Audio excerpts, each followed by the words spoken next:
rin ang ano nito. 1 to 2 weeks pa rin ang full recovery nito. Pero isang linggo pa lang, makakaano ka na, makakapuyat sa kanya. Daming ano.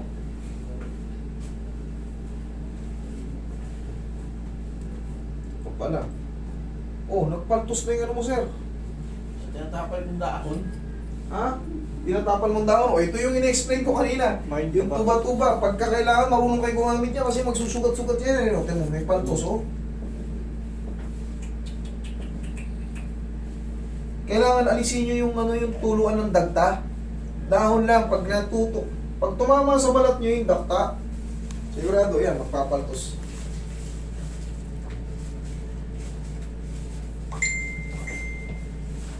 Ikaw ba yung hindi na makahinga sa sakit? Yung Sinasabi niya, ano? Lovely?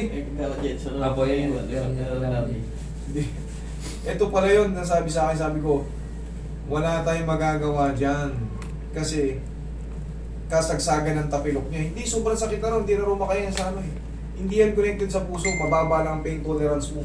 Yun ang totoo, kailangan uminom ko muna rito ng ano.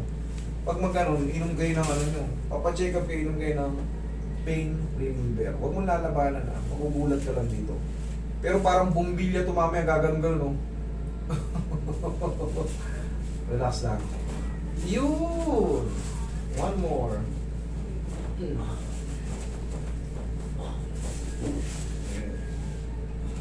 Gaganon yan, no?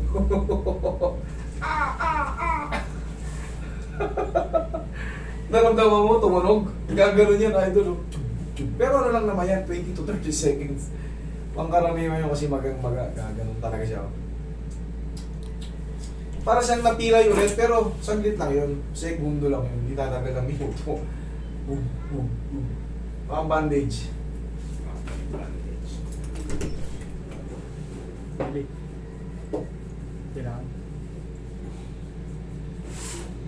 Alas mo na. Halika, lapit mo ka.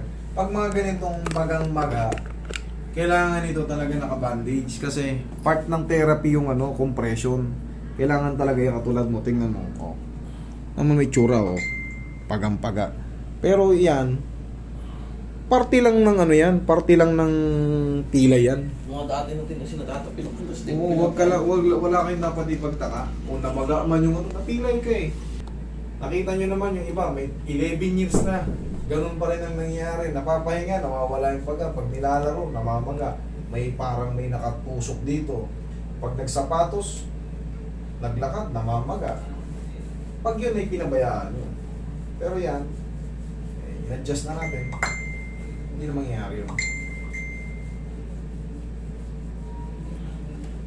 Tsaka ang tamang paghilot niyan, medium type lang. Kung mapapansin mo, nadidinan ko, pero hindi ka umaaray dyan. Kasi pwede kong, di mo, anong pakiramdam nung hinilot ka ng mga trauma mo? Sakit. Oo, di ba? Eh ako, narinig niyo ba siyang sumigaw? Hindi, nararamdaman niya nahihilot ko siya, pero hindi naman kailangan tuhugin.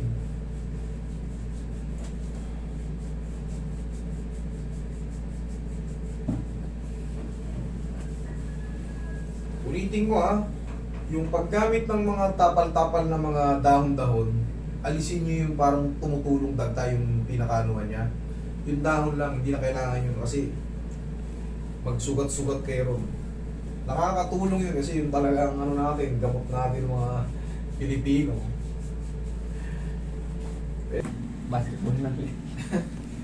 Sige, pag may... Ano mas maganda? Saksak mo na maayos. Yan, ano mas maganda?